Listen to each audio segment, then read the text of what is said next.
Kaleidoscope एका सामान्य माणसाचे विलक्षण आत्मचरित्र. लेखक आणि सादरकर्ते राजीव शांताराम थत्ते.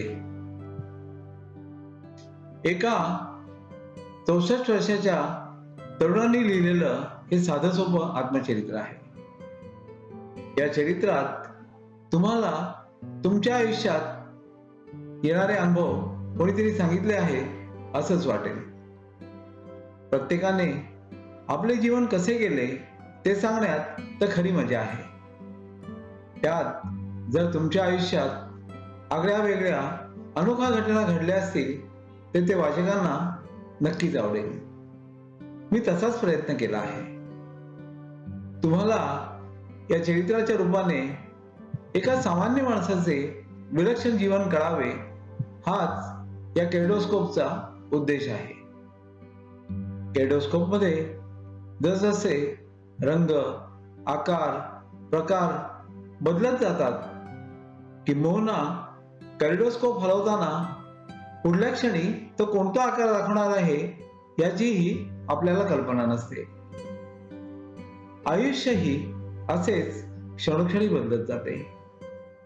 आपण कल्पनाही केली नसेल असे प्रसंग उद्भवतात, ओढवतात. ते सारे वाचण्यातही एक वेगळीच मजा असते. दुसऱ्याचे आत्मचरित्र वाचताना आपण स्वतःचे आयुष्य कसे गेले, कसे घालवले त्याचाही वेध घेता येतो. तसा वेध घेण्याची इच्छा आपणा सर्वांना हो ही ईश्वरचरणी प्रार्थना.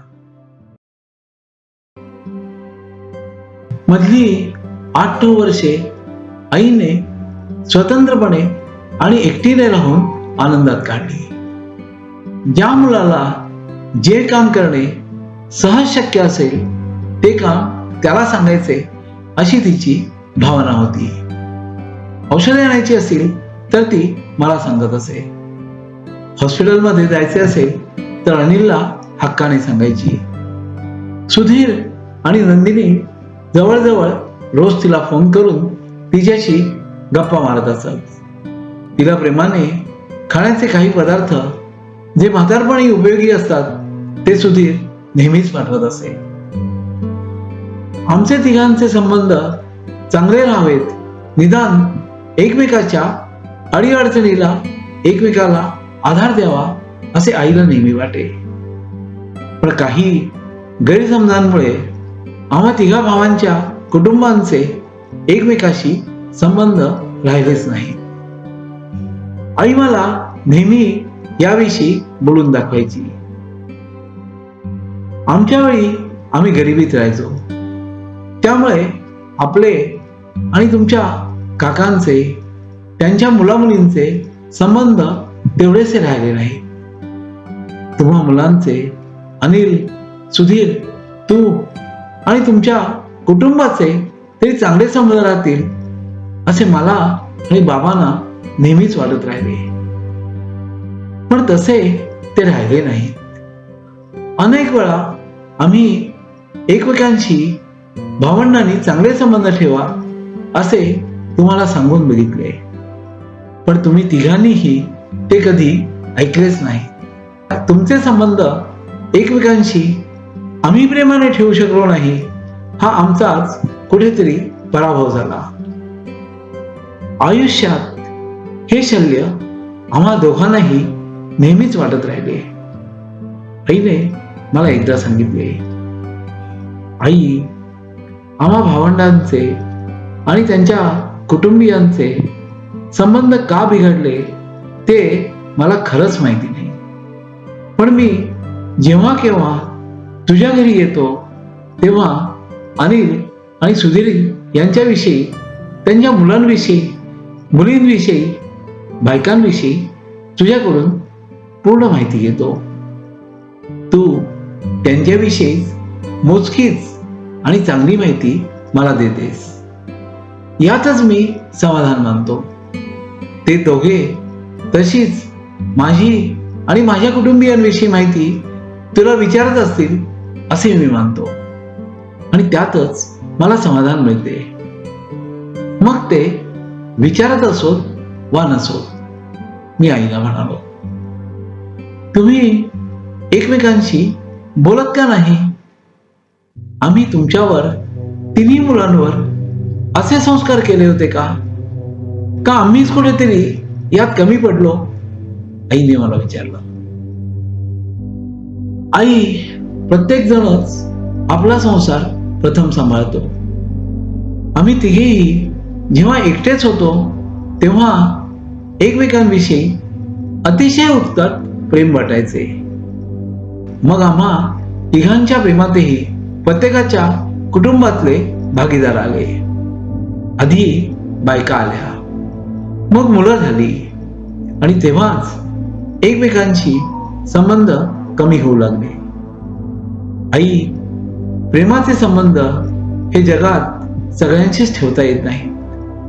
फक्त साधू संत असे संबंध ठेवू शकतात असे मानले जाते आणि तेही तेवढेसे खरे नाही. नाहीतर स्वामी समर्थ शुभमंगल सावधान म्हणताच लग्न मंडपातून पळून गेले नसते ना तुकारामाच्या नावाने तुका म्हणे माझी बाईला कर्कशा असा अभंग कोणी लिहिला नसता. मी आईला म्हणालो. आम्हा दोघांनाही यावर हसू आले. तूच नेहमी शेवटी शहाणा असल्याचे माझ्यासमोर सिद्ध करतोस. तुमचे तिन्ही भावांचे संबंध चांगले का राहिले नाहीत याच्यावरही तुझ्याकडे ऐतिहासिक उदाहरणे आहेत. आई हसत उद्गारली. आईने पुढे तिघांविषयी एकमेकांना सांगणे आणि विचारणेही बंद केले. मीच कधी अनिल आणि सुधीर विषयी आणि त्यांच्या कुटुंबियाविषयी विचारले तर ते सगळे मजेत आहेत असे टिपिकल उत्तर आईकडून मिळायला लागले. ती तसेच उत्तर मी आणि माझ्या कुटुंबियांविषयी अनिल आणि सुधीर यांना कधी विचारलेच तर त्यांना देत असावी असा गोड समज मी स्वतःशी करून घेतला आणि त्यातच समाधानी राहिलो. आईनं तिची बाबा गेल्यानंतरची 8-9 वर्ष आनंदात काढली. रोज थोडा वेळ टीव्ही बघावा, रोज थोडा वेळ काहीतरी लिहावे, ते प्रसिद्धीसाठी मासिकांकडे वृत्तपत्रांकडे पाठवावे. कधी मला औषधे आणायला सांगितल्यावर मी त्याच्या जोडीला काही गोड तिखट पदार्थ, वाणाचे किंवा चितळेंचे श्रीखंड, गुलाबजाम असे पदार्थ नेऊन देत असे. त्याचे तिने नेहमीच कौतुक केले. असे समाधानाचे आयुष्य तिने काढले असावे असे मला तरी वाटते. म्हातारपणाच्या दुखण्याची आणि तिला खाताना होणाऱ्या तिखट पदार्थांचीही तिने कधीही तक्रार केली नाही. शेवटी पोळी, उकडलेल्या भाज्या, भात, वरण यावरच तिचा आहार रिसिक झाला होता. मध्ये मध्ये पोटाच्या विकारासाठी किंवा डोळ्याच्या कॅटरॅक्टच्या ऑपरेशनसाठी मला वाटते तिने अनिलकडेच सपोर्ट मागितला आणि अनिलनेही तो उदारपणे दिला. त्यात त्याच्या ओळखीच्या डॉक्टरांकडे हॉस्पिटलायझेशन असो किंवा कॅटरॅक्टच्या ऑपरेशनचे असो. मी आईला जेव्हा केव्हा भेटायला जायचो तेव्हा ती साध्या साडीत किंवा ड्रेसमध्ये असायची. घातलेल्या फाटक्या मोजाचे कारण ते नवे मोजे घातले तर मला फार टाईट होतात असेच द्यायची. आम्हा सगळ्यांनाच माहिती होते की जास्त खर्च उगीच कशाला करायचा हेच तिच्या साध्या राहणीचे तत्व होते. निवान माझा नातू आणि आशुतोष आणि मिन्सीचा मुलगा जेव्हा 3-4 महिन्यांचा झाला तेव्हा त्याला दाखवायला आम्ही आईकडे म्हणजे त्याच्या आजीकडे गेलो. आईने सोन्याचे 10 ग्रॅम वजनाचे कॉईन त्याला दिले. प्रेमाने त्याला जवळ घेतले. मी, आई म्हणजे निवांची पणजी आणि निवांचे 10-15 फोटो मोबाईलवर काढले. हा दिवस मला फार आवडला आणि मनाला भावलाही. आईनं शेवटची तिच्या आयुष्यातली 7-8 वर्षे तसे पाहिले तर एकटीनेच पण समाधानात काढली असं मला वाटतं. आज भारतातही अनेकांची मुलं परदेशात त्यांच्या करिअरसाठी जातात. तिथे परदेशी मैत्रिणींबरोबर राहतात आणि काही मैत्रिणींबरोबर लग्नही करतात आणि काही तिला किंवा त्याला सोडून देऊन दुसऱ्याबरोबर लग्नही करतात. आज भावाभावांचा, भावा बहिणींचा एकमेकांशी फारसा संबंधही नसतो. आमच्या आई बाबांना मात्र आमचे संबंध टिकले नाहीत हे तेवढेचे, पटले किंवा रुचले नाही हेच खरे. एक दिवस आईला ठाण्याच्या होरायझन हॉस्पिटलमध्ये ऍडमिट केल्याचा अनिलचा मला फोन आला. आईला रक्ताची उलटी झाली होती आणि त्यासाठीच तिला हॉस्पिटलमध्ये ऍडमिट केले होते. यावर उपचार म्हणून ब्लड व्हेसल्स बंद करून रक्तस्राव थांबावा असा सल्ला डॉक्टरने दिला. त्या ऑपरेशनच्या वेळी मी हजर राहू शकलो नाही. नंतर मी हॉस्पिटलमध्ये गेलो. आईचे ऑपरेशन झाले होते. होणारा रक्तस्रावही आता थांबला होता. मात्र आई शुद्धीवर नव्हती. तिला जिकडून तिकडून नळ्या लावल्या होत्या, सलाईन लावली होती आणि त्यातून औषधं दिली जात होती.